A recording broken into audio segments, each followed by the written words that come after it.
Back again with another video. Today we're going to talk about some more of the legends of Louisiana. Um, this one is on, a lot of people might have heard of him, some people haven't. Julia Brown from Manchac Bayou. She was sometimes called, her real name I think was Julia Brown. She was called Julia White or Julia Black. She lived on the edge of the swamp on Lake Pontchartrain by the towns of Rudock, Ferner, and Napton. Back then, in that community, Rudock and all those places were big logging companies. They would go and cut the oak trees down and bring them, and they would be brought on to the mills. And it was said that she used to sing a song on her porch that when she died, she would take the whole town with her. Now you got to kind of take that with a grain of salt because they said when she got ill, the whole community, because she was a midwife, she used to do health magic to help the people. If they was having family troubles, she would help them with that. So you got to kind of take a grain of salt if when she was sick before she passed, one account is that the whole town, all the communities, went by her cabin and wished her well and good tidings and things like that. And so you got to kind of run with it on both ways that she was going to curse the town, but everybody gave her well wishes when she was sick. This was back in 1915. Um, all these towns, like I said, was clustered on Lake Pontchartrain. When she got sick, and as it's so said, right before she passed, she said she was going to take the entire town with her, and she passed. And they put her in her casket and everything like that, the wooden box. And the way it was sound, that they had the wooden box as her casket and then a coffin. Um, Little beknownst to them that a hurricane was at their doors. Remember in 1915, they didn't have the Weather Channel, CNN, nothing like that, local news. When a hurricane hit, you may have had a couple hours notice that something was going to happen. They said the storm surge in those communities of Rudock and all that on the lake was 13 to 15 feet, and the winds was around 125 to 140 miles an hour. It wiped out the communities. I think 300 people died altogether around New Orleans, and 25 or 40 died in those communities. So after the storm, it hit, everything was wiped out. The railroad tracks had been washed away, and we seen that during Katrina, where railroad tracks was just moved and pushed like plastic. The houses were gone, the buildings were gone, and they started picking up the dead uh, in their little boats, the pirogues, with wooden rafts that they had hooked together with rope and putting the dead bodies on that. They found Julia's body, uh, her casket, no, Julia's body, her coffin, and a casket.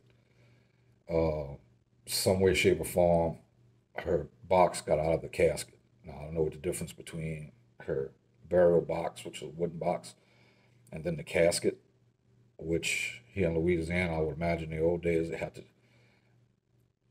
double box it sometimes because of the water levels. Um, so they found that, and they buried her on a little island in Manchac Bayou.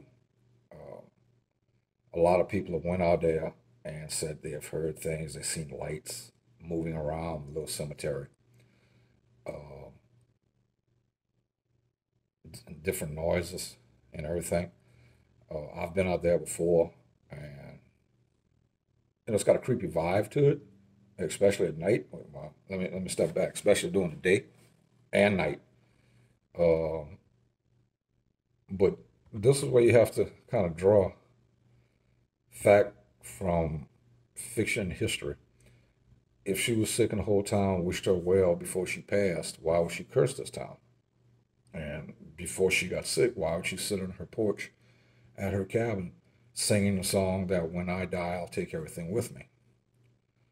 Um, she was supposed to be very strong in what she did. Like I said, she helped with marriages, healing people. She was a midwife. So once again, it's kind of like Marie Laveau and Dr. John Montagnegro here in New Orleans. You know they lived because you can go to their grave sites and the cemeteries. You can go to hers too. And a lot of people have been out there. A lot of people have been out there in these paranormal TV shows. Um, One voodoo mambo here in the city said that she didn't put much credence in it because if she helped people, why would she curse them? But which one is true? Did the people go to her and wish her well that she was sick, or they didn't bother with it? And we'll never know that because everything was wiped out. There wasn't that many people survived.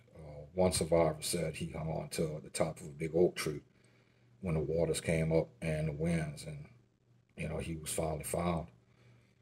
But it wiped the communities out. And like I said, back them days, the hurricane was already at your front door when you realized it. So you kind of, like I said, you got to kind of put into context what it was and how it happened. Um, Personally, I think the storm was already there, brewed out of the Caribbean coming into New Orleans.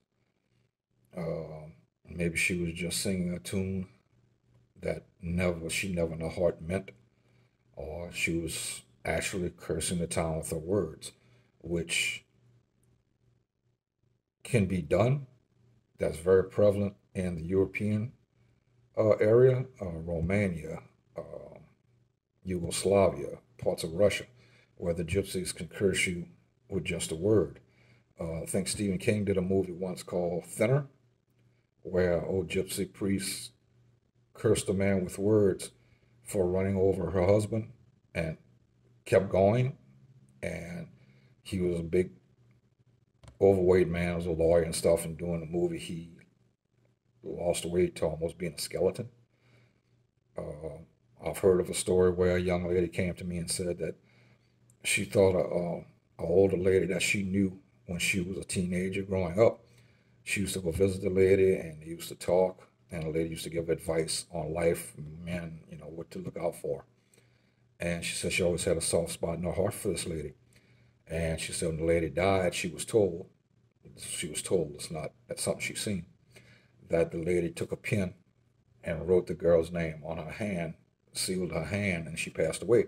And the girl said since then she'd always had trouble in her life. And the only thing I could come up with as an answer for that was maybe the lady was jealous at the end of her life, looking at you, a young girl who had everything in front of her.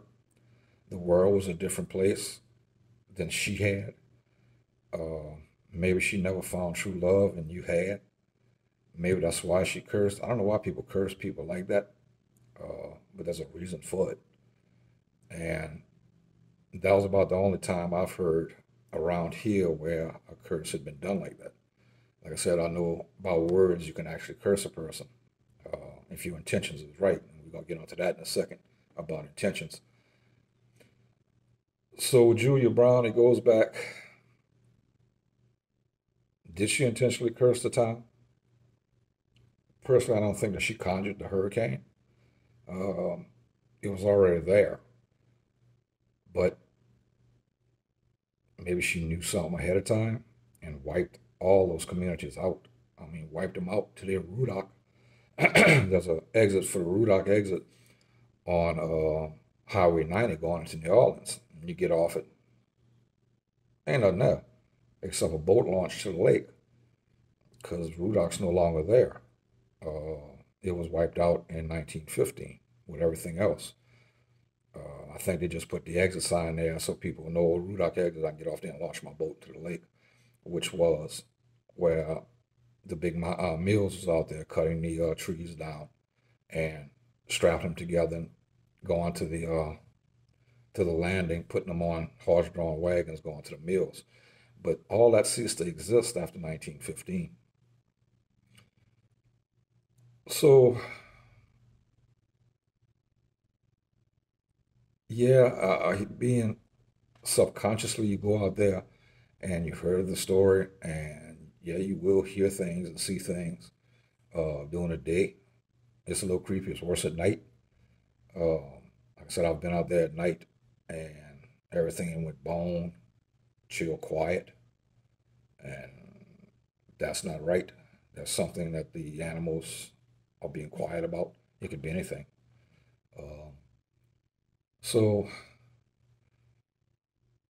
what it comes down to is one, cursing people with your words, and if your intentions are there and mean enough and angry enough, I guess it could go through. Like I said, it's prevalent in Europe. Um, that's been known. Like I said, Stephen King hit on it with his movie Thinner. And the lady that called me and told me about the old lady that wrote her name down and closed, sealed her fist, and then she passed away, and she had nothing but trouble in her life after that. People are going to hold grudges for anything. As far as Julia Brown, uh, maybe people went to her as a midwife and for healing and stuff like that, but under their breath was calling her words and names back in those days were prevalent, especially with her skin color. And maybe she caught wind of that. Or a lot of good workers can't pick up on people with their intentions. You know, you do work for them. You know, this is a person that you ain't going to turn your back on. You're not going to trust. You're not going to really believe anything they tell you.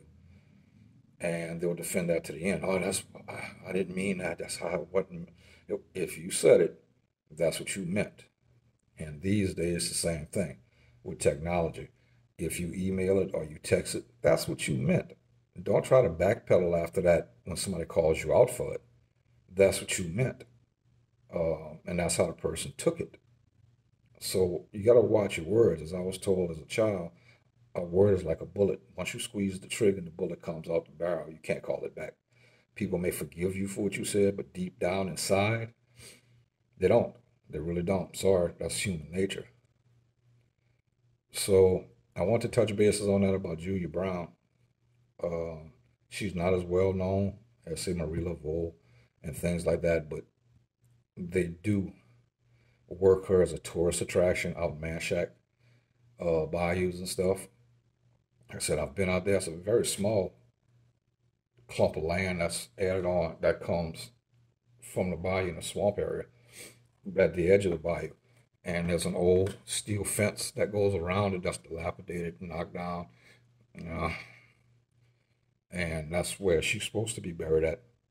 Like I said, they found her body uh, and her wooden box, but the coffin was never found, which I'm confused at because a coffin and a wooden box to me would be about the same, unless they added the wooden box inside a coffin like a sarcophagus to hold it down because of our water table. But it was mute because the storm did away with that. There was a lot of bodies that had never been found out there. And if you're not realized to this or not, people that die in certain ways in tragedy don't really pass on. They don't want to die. And you kind of miss your way of passing on. So, do they become tranquil like that? I don't think so. But they're not happy. And they won't be the happiest thing around you. A lot of pirates died out there. Um, the saying is that the big pirate ships would come in and get through the port of New Orleans and get to the bayous, and that's where they would offload their gold, bring the ship back out, and dock it at the port of New Orleans. Yeah, so if they was raided or tried to be taken over by somebody, their gold wasn't there. And this is old, and it's also the same thing through the Caribbean and here, because the same pirates as in the Caribbean, the same pirates that came here, they used to execute two of their sailors and bury them there as guards, so the treasures couldn't be found. And there's a lot more things you got to worry about when you're going through the swamps and the bayous. You're more apt to get popped by a poison snake, have a gator pounce on you. Uh, there's many things. We got spiders out there that won't kill you, but you wish you was dead. So you got a lot more things to worry about than maybe these spirits. But a lot of people don't understand, and this kills me, on a lot of these paranormal shows. The people will go out and all they seeing something on their camera and they haul ass the other way. Well, first you out there looking. So watch what you're wishing for. Two, why don't you head that way and see if it's somebody that's clowning with you or it's really true. Now, human nature is fight or flight, and most people flight. But there's been people out there and they recorded things, and you got to take that with a grain of salt because sometimes it's for ratings. But if you're out there and you mind your own business and you start seeing lights at night moving around, uh, they say swamp gas has a glow. I've seen that, but not that kind of glow. Uh, Different noises, screaming. So a lot of times it's not somebody out there that's playing a joke on you because even the people that live around there know that's not the best idea to be, bip bopping around there when you got gators, water moccasins, rattlesnakes, like I said, spiders. Sometimes there's black bears out there. You don't know what you're gonna come across that's worse. Well, that could be worse than the spirit. So, if anybody comes to Louisiana, you'll see that on the tour. Uh, they run the tours on New Orleans, as they always did. The haunted New Orleans tours. They take you by uh, St. Louis Cemetery where Marie Laveau is buried, but it's not open anymore since COVID. The mayor shut the cemetery down, which I don't know how you do that. But only tourists can go through there. I know at one time the city was getting tired of going out there taking care of the red brick X's that people would put, and they would go out there and they would pressure wash and repaint. And one day the engineers went out there and said, you keep pressure washing this red brick, eventually this thing is going to collapse. At one time, years ago, they was talking about putting a fence around her tomb. As far as I know, they hadn't done that. So the only way you can go see her grave is through a tour, because the cemetery it's not like it used to be. You could walk through the cemetery any time of the day or any time at night. Now they got the gates locked because of COVID-19. I don't know how that works. They're already dead. They shouldn't have any disease or pandemics. But that's who's in charge. Um, like I said, I'd like to have, when things are cleared up, to have Dr. John Montagnegro's grave put on tourism so they can go visit his site, because he was the teacher of Marie Laveau. Yes, Marie Laveau was blessed, but she needed somebody to show her the road to take, and he was it. And if you read about him, you'll find out as a slave, a free man of color, his slave owner in Cuba gave him his paper of being a free man of color. He came to Louisiana after going back to Africa to the village where his family was and found there was nothing there. The slave traders went in and slaughtered everybody, and who everybody would live went to be sold as slaves. And he wore the three scars of a Senegalese prince on his face. And he built quite a reputation around here uh, with his work. So he helped Marie Laveau also, but nobody talks about him. Nobody remembers him, and I think it needs to be done. Will it happen? If enough people ask about it, probably, because it's tourism. They can make extra money on it. Tourism sells no matter what. So, like I said, if you read about Julia Brown, you got to kind of take it with a grain of salt. Did the community go by her cabin and wish her well while she was sick? Did they not go by the cabin and wish her well while she was sick? Did she hold a grudge against them for something that was said or something that was done behind her back? The hurricane was already there. It wiped out the town, so maybe it was coincidence at the same time. But at the same time, that kind of coincidence lasts for years. Like I said, this was 1915, and the story's still being told. So There's nothing that happened to those towns after that. I mean, the people that live in Manchac Bayou have cabins, have their homes. There's no really strange things going on, so I figured if it was a curse, the land would be cursed, I guess, forever. Now, was it a one-time curse, knowing that something was going to happen and wipe them out? Don't know, wasn't there? But that's one of the laws of Louisiana. And as I said about your intentions, especially about the old European things, is in any work, even if you come to me, somebody else, it doesn't make a difference who you go to. If your intentions are not there, then you're not going to get the fast results that you look for. Everybody wants a fast result today. Magic isn't an app. It's not a stimulus check that you're going to get in a certain amount of days. If your heart and your intentions aren't strong enough, you're not giving that spirit anything to work with. You're not giving that spirit any energy to work with. So yeah, things are gonna go slower. And then they always call the work of me, somebody else, uh, what's going on, what you see. And I've said in many of my videos, I'm not a seer and I don't read. Uh, you need to tell me what you see. And it's not set and forget it. When you get your work, you got to kind of do things. I move my work around to certain places. People will call me. I say, we're going to leave that for a week. And they'll call me, okay, you ready to move? No, I want to stay there a little while longer. And you can tell, oh, okay. Well, if you want to take over, go ahead. It's on you. Uh, but I have a reason why I do things. So it works both ways with this story and what I said about intentions.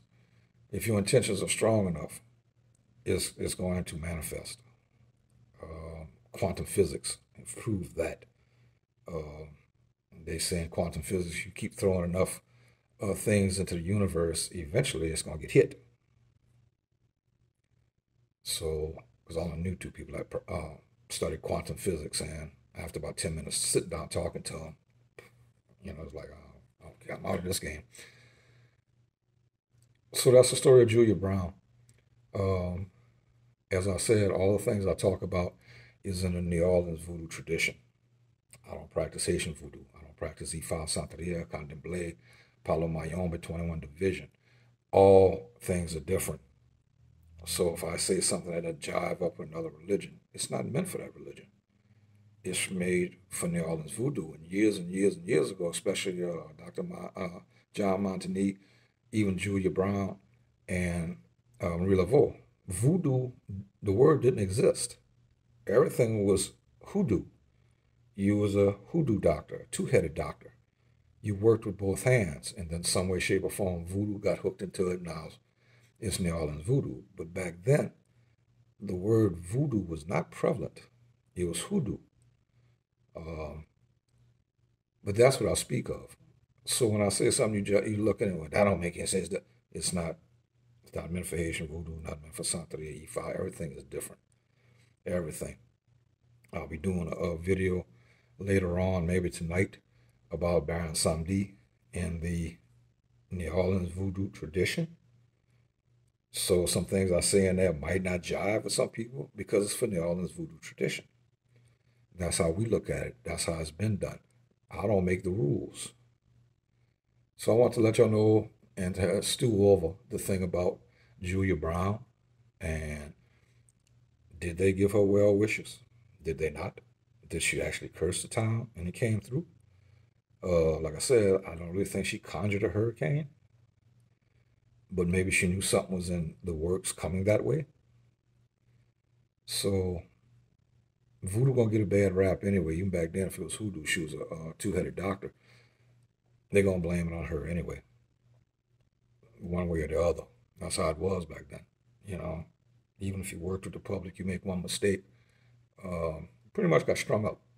Pretty much, all burnt to the stake. Wanted to. So I wanted y'all to mill over that. There's information about her on the web. I think you got to type in Julia Brown's curse or something like that because you get everybody else, the actors named Julia Brown, and go over that. And I remember that happened in 1915. A lot of people put their own nuance on that all those years ago. So some of the articles say that when she was sick, they came wish her well. Some articles don't even mention that. So I know that's what they're saying out in Manchac Bayou and stuff that the communities came and wished her well. Did they? I don't know. Was she mad enough to put a curse on a town? Maybe. Did she conjure the hurricane? I think it was already there. And it just wiped out everybody as hurricanes do. We got our ass wiped during Katrina. And this was, the end of the 20th century. So that's on that. Like I said, I'm going to try to get everything together tonight for the presentation for Baron Samedi and explain to you about Baron Samedi and the New Orleans Voodoo tradition. So as always, thank you. Keep supporting the channel. Like, share, and subscribe.